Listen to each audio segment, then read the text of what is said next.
18h à Kinshasa, 19h dans l'Est de la République démocratique du Congo, heure à laquelle nous vous convions à suivre cette tranche Kinshasa direct. Aujourd'hui, on va parler de la trêve, la violation de la trêve dans l'Est de la République démocratique du Congo avec Jean-Baptiste Kasekwa et aussi UDPS, la crise qui met en péril la survie du régime.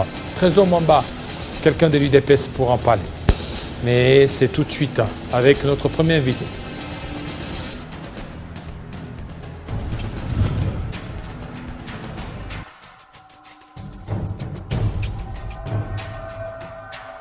Télé 50, simplement congolais.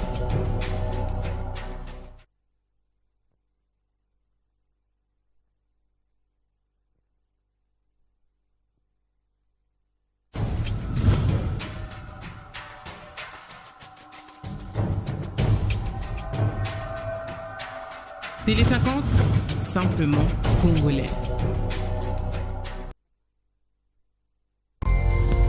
C'est notre histoire sur Télé 50.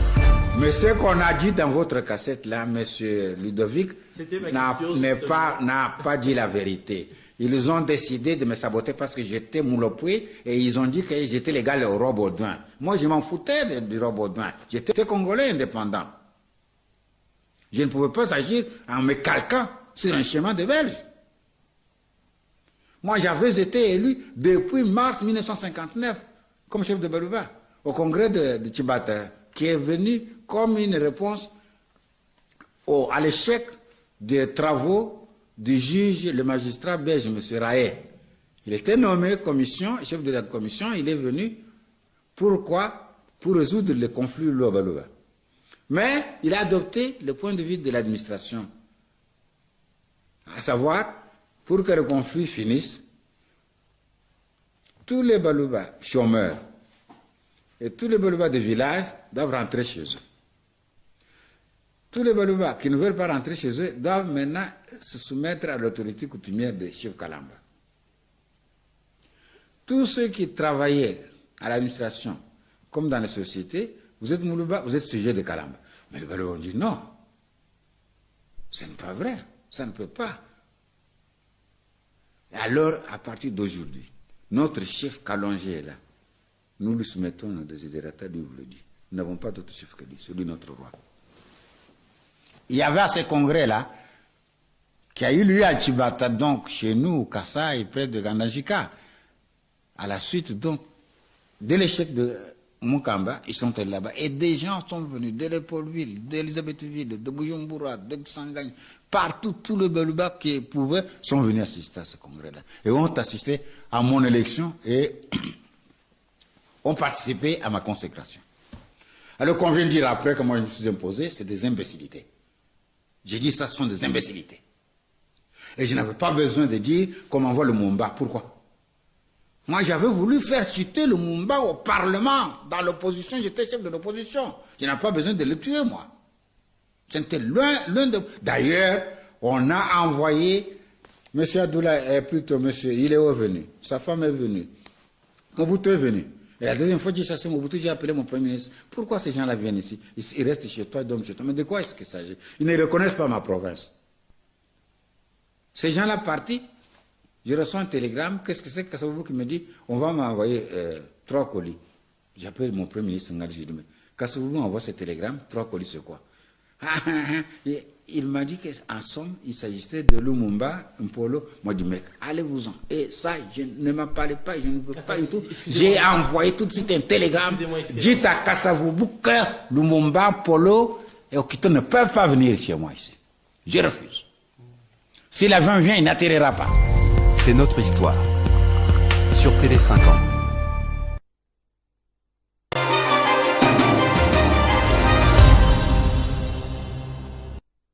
Alors, on va parler de la trêve. La trêve qui, jusque-là, c'est comme si elle n'est pas respectée. Pas comme si, mais elle n'est pas respectée. La société civile dénonce le fait de violer cette trêve humanitaire. Nous allons essayer d'en parler avec un ressortissant, un notable du Grand Nord. Lui, c'est Jean-Baptiste Kasekwa. Bienvenue. Merci, David. Vous vous portez bien? Oui, assez bien. Alors, la trêve humanitaire qui a été décrétée, est-ce que c'était une diversion pour que l'ennemi puisse se positionner? Alors, trêve humanitaire, il est vrai qu'il se passe au Nord Kivu un drame humanitaire. Selon les organisations de la société civile, ce qui se passe au Nord Kivu, en Ituri, au Sud Kivu et dans la partie nord de Tanganyika, c'est la crise humanitaire la plus prolongée du monde, la plus négligée du monde et une crise tolérée.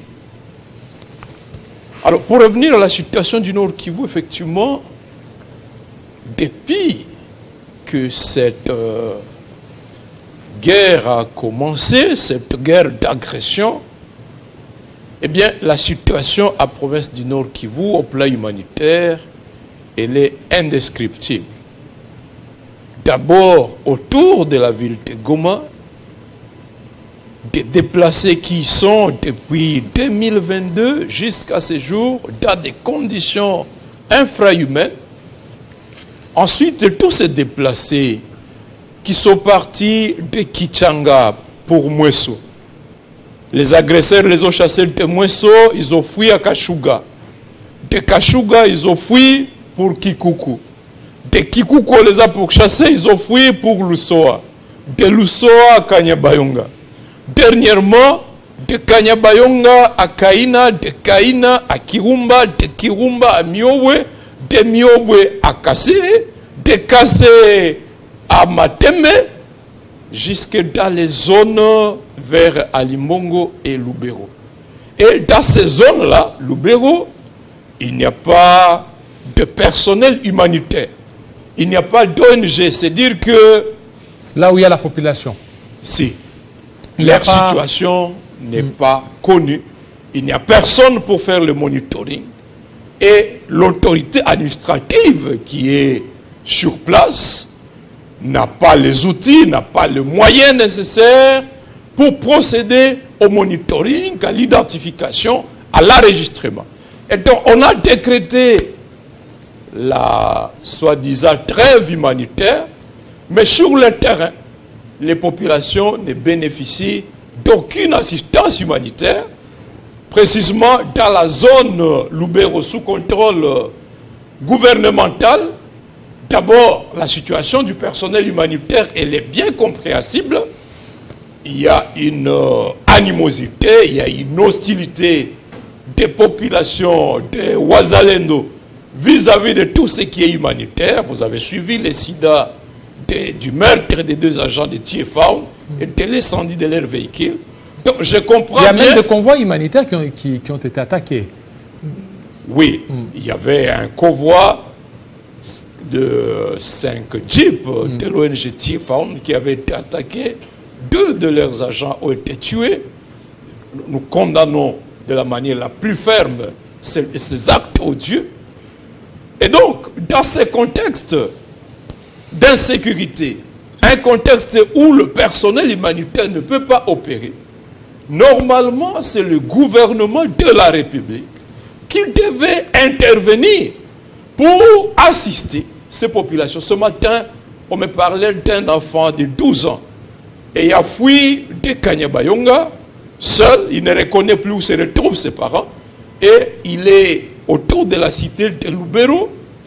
Ça fait 2 jours, il n'a pas trouvé à manger, et un ami dit qu'il l'a trouvé au bord de la route, sur le point de mourir, personne pour les assister. Une maman est décédée hier à l'hôpital, une vieille dame, faute de soins. Et dans la zone, toutes les structures sanitaires de Kassé, Matembe, Kikyo, Vutsorovia, Alimbongo ont été systématiquement vandalisées, non pas par l'agresseur, mais par les éléments de nos forces. On a pillé systématiquement l'hôpital d'Alimbongo et toutes les structures sanitaires, les centres de santé dans toute cette zone. Ce qui fait qu'au plan des soins de santé, la crise est à son comble. Mais aucun geste ni du gouvernement provincial pour assister les structures sanitaires à médicaments, pour apporter de vivres, pour apporter de l'eau. Donc, trêve humanitaire, en réalité, c'est une diversion. Une diversion de la part de qui? C'est à quoi? Donc, le Rwanda a voulu en profiter. Est-ce que c'est le Rwanda? Non seulement le Rwanda, mais il y a une complicité de notre gouvernement. David, en fait, depuis ce matin, je m'entretenais avec des amis, des acteurs de la société civile, qui se posent la question de savoir comment qualifier. C'est à quoi nous sommes en train d'assister au Nord Kivu. En réalité, nous sommes en train d'assister de manière impuissante, passive, à une stratégie de cession d'une partie de notre territoire. Oui, mais il y a beaucoup d'efforts qui sont en train d'être faits par le gouvernement pour mettre fin à ça. On voit même le chef de l'État réunir plusieurs fois Task Force pour certainement maintenir l'intégrité territoriale. C'est qu'il y a beaucoup d'efforts qui sont en train d'être déployés. David, j'invite les Congolais à ouvrir l'œil. Elle est bon. Je pèse mes mots. Ce qui se passe au Nord Kivu, depuis la chute de Bunagana jusqu'à ce jour, est une stratégie masquée de cession d'une partie de notre territoire national. La question qui se pose maintenant reste à savoir comment établir les responsabilités. Y a-t-il une responsabilité du chef de l'État, du Premier ministre? Parce que l'article 167 de notre Constitution parle d'une infraction de haute trahison. Si. Mais ils sont en train de tout faire pour... Parce que c'est une guerre... Qu'est-ce que signifie tout faire, David? J'en reviens à la trêve. Qui a été imposée. C'est à quoi on assiste, ce quoi? Depuis l'instauration de la fameuse trêve, du côté M23 et alliés, on assiste à un renforcement militaire des positions. Hier, il y a eu un déploiement massif des militaires rwandais dans la cité de Miriki. Miriki. Sous la trêve. Sous la trêve. 24 heures après l'instauration de la trêve. Est-ce que pendant cette trêve, c'est que vous cessez toute activité, vous cessez tout renforcement? Alors, l'élément aussi qu'il faut souligner, c'est que depuis la chute de Bunagana jusqu'à ce jour, nos forces sont dans une stratégie défensive. Jamais d'offensive de la part des FARDC. Et le gouverneur militaire Peter Chirimwami, en septembre, lors de sa descente aux environs de Kibumba, il a bien dit que l'armée, c'est l'instrument du pouvoir politique. Que lui, comme gouverneur militaire, commandant des opérations, il a reçu mission, non pas de se battre, mais plutôt de faire respecter le cessez-le-feu. Et c'est ce à quoi on assiste, David. C'est-à-dire, il n'y a aucun jour où on va vous dire que nos forces ont pris l'initiative d'attaquer en vue de libérer telle entité. Non, nous sommes en défensive sous prétexte d'être en cessez-le-feu. Et donc, lorsque une armée en cessez-le-feu, on vient lui dire qu'elle observe une trêve, bon, je ne vois pas ce que cela change de particulier.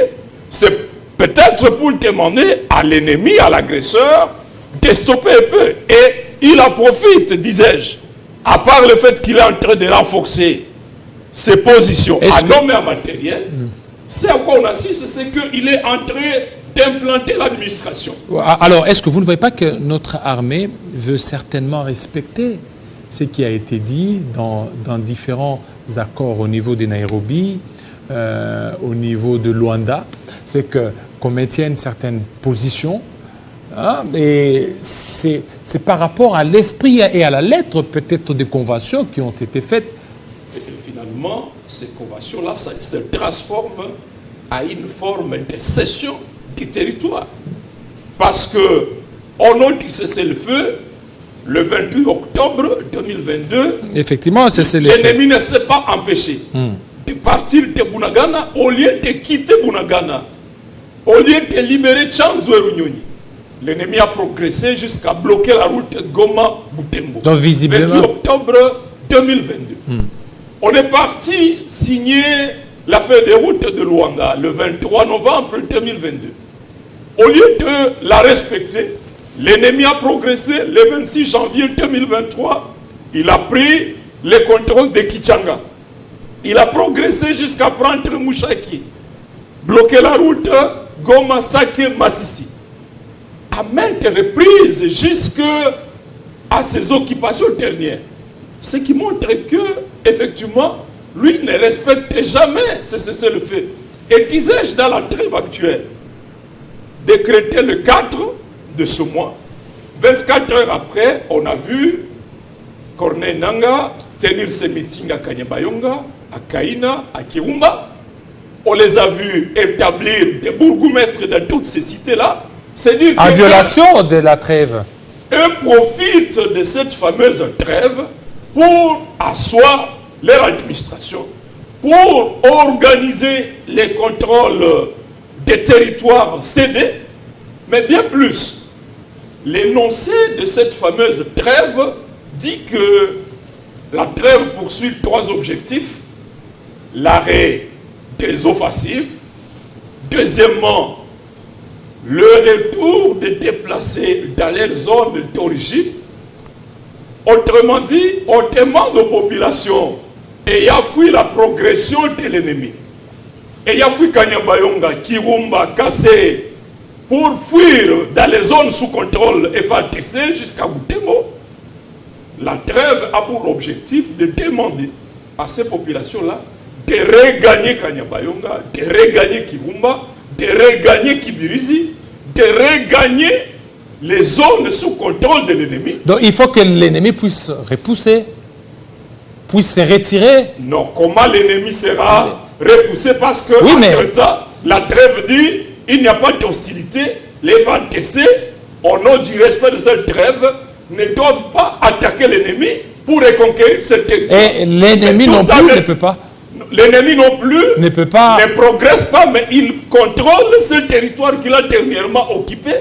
Et la trêve demande que les populations ayant fui l'ennemi puissent retourner sous l'autorité de l'ennemi. C'est ça, non, David? Quelqu'un a dit, nous devons nous rappeler que nous sommes des hommes et des femmes intelligents. Nous devons interroger les faits. C'est clairement dit dans l'énoncé de la trêve que, toutes les 2 parties en conflit cessent toutes les hostilités. 2, permettent le retour des déplacés dans leur zone. Et 3, que l'on permette au personnel humanitaire d'accéder à ces déplacés. Et ce que je viens de te dire, il n'y a pas de personnel humanitaire dans les zones sous contrôle des forces gouvernementales. Par contre, avant-hier, j'ai appris l'arrivée de quelques ONG à Kirumba, à Kaina, dans la zone sous contrôle M23. En d'autres termes, on veut légitimer l'occupation de ces territoires. Et ces territoires, disais-je, qui ont été cédés, je pèse le mot. Et ça, c'est la communauté internationale qui veut légitimer. La communauté internationale joue ce rôle avec l'accord de notre gouvernement. Pourquoi je parle... Comment l'accord? Parce que là, on voit que... La trêve a été conclue entre les 2 parties, c'est-à-dire le Rwanda et le gouvernement de la RDC. Notre gouvernement a accepté que... Sous la médiation des États-Unis. Sous la médiation des États-Unis. Mais c'est lui qui a la responsabilité de défendre l'intégrité territoriale de notre pays. C'est notre gouvernement. Et le gouvernement, en apposant sa signature, au bas de cette trêve, décrète 1.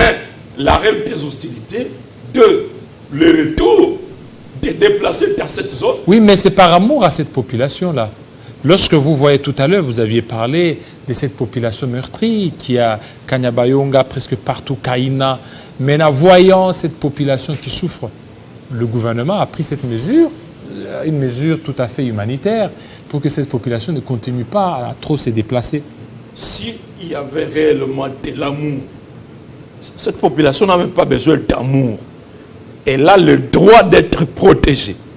Si le pouvoir était responsable, pour défendre l'intégrité territoriale, défendre la sécurité de ces populations, il devait empêcher la progression de l'ennemi dans ces zones. Mais pourquoi je parle tantôt d'une stratégie voilée de cession du territoire national? Nos forces étaient en train de contrôler avec bravoure 2 axes autour de Kanyabayonga. L'axe qui part de Rwindi par la route principale et l'axe vers Lusoa. L'ennemi a tenté d'entrer par ces zones-là, eh bien, il n'a pas trouvé de passage. Mais tout d'un coup, nous venons apprendre qu'il y a eu quelques escarmouches dans un village vers l'ouest appelé Laïlaï, 7 km de Miriki. Tout d'un coup, on enregistre une arrivée massive des militaires dans la cité de Miriki. Les militaires se mettent à tirer. La population prise de panique fuit. À 20h, les militaires évacuent la zone. De Miriki, on abandonne le village de Kimaka. On abandonne Luofu, Sakomba. On abandonne Kirumba. On abandonne Lumiobwe. On abandonne Kassé. On abandonne Matembe. Comment qualifier ça? Sakomba et des hommes, des amis de la société civile qui lui disent que c'est autour de 80 Rwandais qui sont entrés d'Amérique. Sakomba. Une vingtaine d'entre eux a poursuivi sa route jusqu'à Luofu. Sakomba. 15 sont montés jusqu'à Kaina. Ils trouvent la cité abandonnée. Sakomba. Là, c'est la société civile. Oui, on les voit monter à bord des véhicules. 4 véhicules, à bord, on peut compter une vingtaine d'éléments de militaires et puis quelques jeeps. Et ils progressent paisiblement vers Kassé. Ils ne se soucient même pas s'ils peuvent être surpris par une embuscade le long de la route. Non.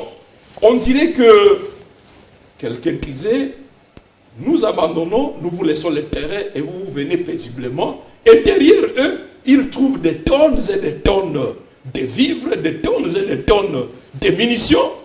Ils en ont trouvé à Rwindi, ils en ont trouvé à Kibirizi, à Nyanzale et à Kikuku, ils en ont trouvé dernièrement à Kirumba.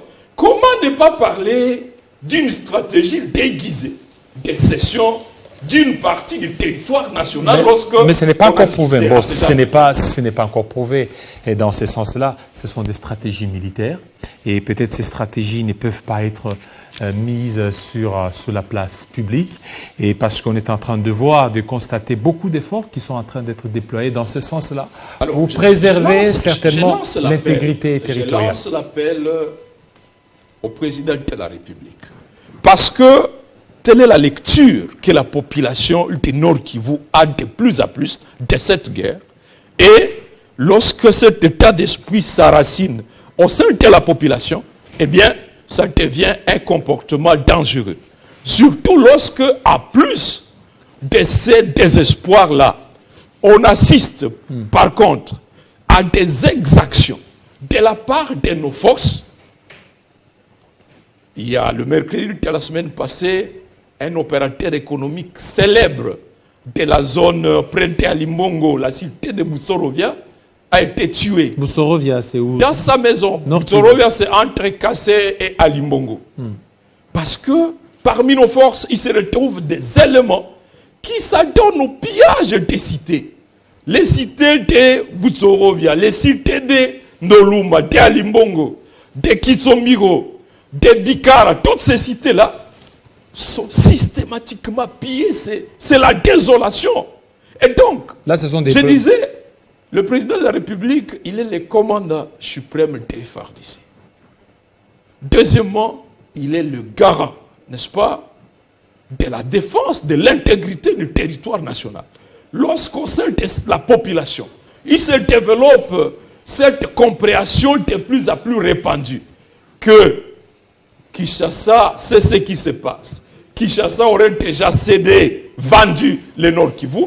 Le chef de l'État doit prendre le courage de descendre sur le terrain, de poser des actes qui rassurent la population. Heureusement que ce sont des supputations, ce sont des rumeurs qui ne valent pas la... Tu sais que ce sont les paysans sont des lois plus intelligents. Surtout compte tenu de la volonté qu'a le gouvernement On a vu la première ministre qui a été dans l'Est de la RDC. On a vu beaucoup d'efforts qui sont en train d'être déployés. Et dire que le gouvernement serait là, ça serait faux. Parler de bonne volonté, la bonne volonté doit être éprouvée par des actes. Le Premier ministre est passé par Goma. Elle a annoncé l'offre de 150 tonnes de vivres à plus de 3 millions de déplacés. 150 tonnes, vous pouvez calculer. Entre-temps, à Kinshasa, quelqu'un qui est accusé de détournement de plus de 365 millions de dollars peut se soustraire librement à la justice, même lorsque l'Assemblée nationale a levé ses immunités et autorisé ses poursuites. Est-ce que ces 365 millions de dollars ne suffisaient pas pour nourrir les déplacés de l'Ituri, du Nord Kivu, du Sud Kivu? Donc, les populations se sentent abandonnées, mais par contre, elles sont informées quotidiennement des actes de détournement des millions. Et ça, ce ne sont pas des signes de l'existence d'une bonne volonté. Parce que, également, depuis longtemps, nous avons dénombré au Nord Kivu la présence de pas moins de 40 000 militaires. Si vous comptez les FARDC, le chef de l'État avait parlé de 21 000 au moins, déjà à juin 2021. Et puis, les volontaires Ouazalendo qui se sont mobilisés de partout, vous y ajoutez beaucoup d'autres. On se pose la question de savoir comment 80 éléments, rwandais soient-ils, peuvent prendre Miriki alors que la zone ne comptait pas moins de 3 millions.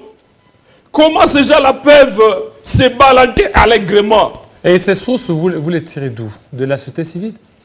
Mais je suis de la zone. J'habite de la zone.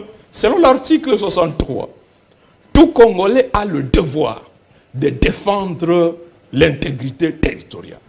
Et au nom de ce devoir, c'est la terre de mes ancêtres. Personnellement, là où je suis né, c'est dans la zone actuellement occupée. Laquelle? Là où j'ai fait mes études secondaires, c'est à Kirumba. Là où Nanga est parti faire ses discours. Là où j'ai grandi, c'est dans la zone de Kibirizi, Tebambo, sous occupation de l'armée rwandaise. Donc je suis au regret de me rendre compte qu'aujourd'hui, je n'ai pas la possibilité de rejoindre la zone dans laquelle j'ai grandi, contempler les montagnes, les collines que j'ai fréquentées dans mon jeune âge, côtoyer les membres de ma famille. C'est une partie de moi-même qui m'est retranchée. Et lorsque je suis donc dans l'obligation de me renseigner, de savoir qu'est-ce qui s'est passé exactement. Donc, la population s'interroge et ceux qui nous dirigent ont l'obligation de démontrer qu'il n'y a pas complicité dans ce qui est en train de se passer, qui ressemble bien, je disais-je, à ce que l'article 165 appelle une cession d'une partie du territoire national. Alors, bon, ça c'est vous qui les dites, ça n'engage que vous. Heureusement que ce sont des rimeurs, vous utilisez ça au conditionnel. Alors, pourquoi ne pas aussi dénoncer cet appel des États-Unis d'Amérique? Les États-Unis d'Amérique qui appellent à une trêve humanitaire, alors qu'elle peut aussi user de son veto pour imposer la paix entre les deux pays. Pourquoi les États-Unis d'Amérique, pour la trêve, ils ont vite appelé à ces deux pays, mais par rapport à demander à ce qu'il y ait la cessation des hostilités d'une manière permanente, les États-Unis n'arrivent pas. En fait, les États-Unis ont toutes les preuves de l'agression. Et le dernier rapport des experts des Nations Unies atteste clairement que non seulement le Rwanda est activement impliqué dans cette agression, mais également l'armée ougandaise. Ce n'était qu'un secret des polichinelles depuis la chute de Bunagana, l'arrivée des éléments du M23 à Kiwanja, leur entrée à Kanyabayonga. Eh bien, les populations ne sont pas bêtes. elles identifient bien qui sont les Ougandais, qui sont les Rwandais, dans les rangs de ces éléments-là. Et donc, toutes ces preuves sont à la disposition des États-Unis. On aurait bien voulu attendre de la part des États-Unis, demander au Rwanda et à l'Ouganda de retirer leurs forces, prendre des sanctions à l'endroit de tous ces agresseurs-là, mais bien au contraire, les États-Unis supervisent ce qu'elles appellent trêve pour que la RDC et les agresseurs arrêtent des offensives. Et dans ces communiqués, disais-je, sous l'impulsion des États-Unis, on demande qu'elles déplacent les populations ayant refusé de rester sous la domination de l'agresseur. On demande à ces populations de regagner ce territoire-là et on demande alors aux humanitaires d'aller assister, se retourner dans ces zones. Voilà une complicité qui saute aux yeux, une trahison. Mais quels sont les actes que nous posons au niveau du gouvernement, mais également au niveau de la population congolaise? Voyez-vous comment les Palestiniens se mobilisent? Et qui peut ne pas écouter la cause des Palestiniens lorsqu'ils se mobilisent ainsi? Voyez comment les populations du Kenya se mobilisent. Mais au Congo, à Kinshasa, à Goma, à Lubumbashi, c'est comme si cette occupation du territoire national ne nous affecte à rien. C'est comme si la vie continue à la normale. Et les États-Unis, qui sont là pour leurs intérêts, ne peuvent s'aligner que du côté du plus fort. C'est la loi des relations diplomatiques. Ils se rendent compte que notre comportement n'est pas de nature à changer les rapports de force et ils s'alignent du côté de l'agresseur. Voilà. Et les États-Unis qui du côté de l'agresseur, est-ce que c'est l'agresseur qui aurait dicté aux États-Unis cette trêve? Ce n'est pas les États-Unis, du moins à l'ISA le communiqué, il est dit que le département d'État américain, dans la suite des démarches entreprises lors du passage de la directrice des services de renseignement américains, n'est-ce pas, dans la zone à Kigali et à Kinshasa, en décembre dernier, ont obtenu de la RDC et du Rwanda la signature de cette trêve. Mais pourquoi cette trêve est intervenue pendant que le Rwanda est en train de préparer les élections?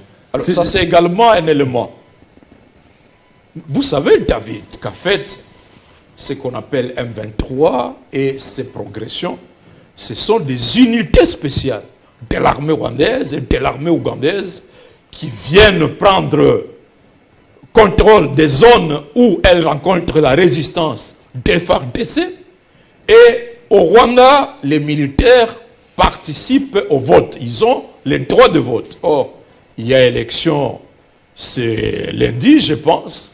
Et donc, ne serait-ce pas une manière de permettre également à ces militaires d'aller voter? Donc, quoi qu'il en soit, c'est l'ennemi qui tire le plus d'avantages de cette fameuse trêve, alors que de notre côté, eh bien, nous souffrons d'alarme parce que, disais-je, ce n'est pas le premier cessez-le-feu. Et à chaque fois qu'il y a eu cessez-le-feu, c'est l'ennemi qui a renforcé le recrutement, il a organisé la formation de ces hommes et au bout de temps, il reprend l'initiative d'attaquer nos forces, de conquérir d'autres espaces et pour bénéficier du temps nécessaire pour asseoir l'administration, pour se réorganiser, on décrète un cessez-le-feu. Parce que dans l'entretemps, il n'y a pas d'effectifs. Le Rwanda n'a pas autant d'effectifs qu'on puisse les faire quoi? Dans la zone Kibirizi, Kirima, Kishiche, Bambo, les patriotes résistants occupent de temps en temps des localités. Les Maïmaï, les Ouazalendo. Les Ouazalendo occupent parce que l'armée n'a pas d'effectifs. Raison de plus pour pousser les populations à se poser la question de savoir est-ce que notre gouvernement a la volonté réelle de libérer ces zones. J'ai partagé avec des sages de Saké Ça que c'est à 27 km à l'est, à l'ouest de Tegoma. Et les sages disaient, mais qu'eux étaient en train de rêver que le gouvernement pouvait lancer des offensives généralisées sur toutes les lignes, pendant que l'ennemi se donne les kilos de vouloir monter sur Kanyabayonga, avec les concours de Wazalendo. On pouvait lancer des offensives à partir de Massissi, à partir de Nyamilima, à partir de plusieurs axes. Et l'ennemi, qui souffre de manque d'effectifs, n'aurait pas l'audace de sillonner comme sur un territoire qui lui est cédé. Donc, comment comprendre que les Wazalendo soient à Nyamilima, ils soient à Kinyandonye, les Wazalendo soient à Katiru, soit à Kibirizi, soit à Bambo, mais que ce soit nos forces qui opèrent depuis Bunagana jusqu'à ce jour des replis stratégiques à longue portée. Vous quittez Kanyabayonga et vous faites un repli stratégique jusqu'à Alimbongo, à plus de 70 km. Est-ce qu'il faut appeler ça repli stratégique? Ou bien, comme je le disais, une façon voilée de céder une partie du territoire national? Aïs Kambo, vous continuez toujours à parler d'une cession du territoire national, mais je continue aussi à vous dire qu'il y a beaucoup d'efforts. Il y a beaucoup d'efforts de la part du gouvernement. Des efforts. Et ces efforts, vous êtes en train de le constater pendant plusieurs jours. Ils ont voulu franchir la barrière de Kanyabayonga. On a senti qu'il y avait des Wazalendo qui étaient là. Les FARDC qui ont su certainement résister. Et d'ailleurs, il y a même des gens qui ont été condamnés parce qu'ils ont pris fuite. Ils ont pris fuite, c'est que vous sentez qu'il y a des brebis galeuses, des gens qui sont dans l'armée, mais qui peuvent peut-être facilement coopérer avec l'ennemi. Et la preuve, c'est qu'on a même vu, en dehors de l'armée, il y a certains Congolais qui traversent. Donc vous sentez qu'il y a un problème beaucoup plus de manque de patriotisme. Non. Du patriotisme, il y en a. D'une façon... De certains, voilà. Dans le chef de beaucoup de militaires congolais, il y a des preuves d'un patriotisme indiscutable. J'ai l'avantage d'être de la zone. Et les militaires, ce sont nos frères, David. Certainement que tu as des frères, tu as des cousins dans l'armée. Ce sont eux dont on parle, qui sont beaucoup plus patriotes que les autres qui... Ces frères qui ont été condamnés par l'auditorat militaire à Lubero, l'un d'eux disait qu'il a fui les lignes de combat parce qu'il s'est passé 5 jours qu'il n'avait pas reçu de quoi manger. J'ai l'avantage d'être de la zone et nous observons sous quelles conditions ils travaillent. Chapeau bas à eux. De patriotes volontaires qui n'ont pas besoin d'être rémunérés. Ils exigent simplement un minimum d'encadrement. Mais lorsque c'est... Et la protection de leurs terres. Ils sont en train de protéger leurs terres. Si.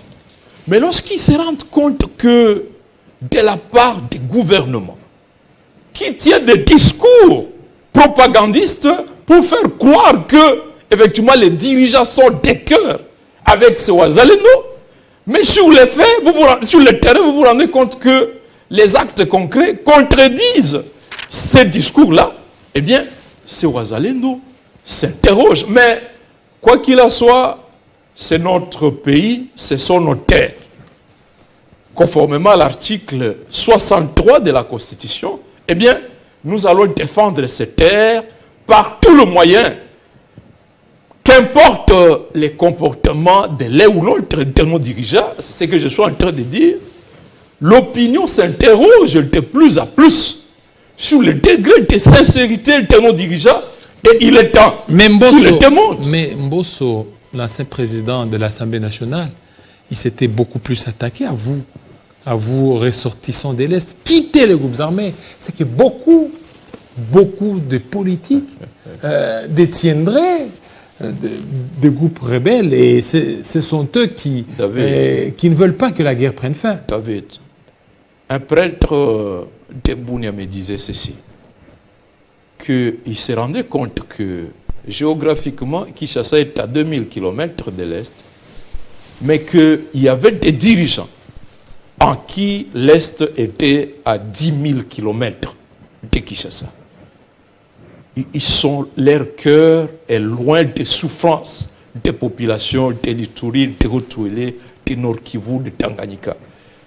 Mbosso est président de l'Assemblée depuis décembre 2020, jusqu'à la fin de son mandat. Vous l'avez vu un jour arriver à Ituri, là où nous avons 40% des 7,5 millions de déplacés. Vous l'avez vu un jour descendre.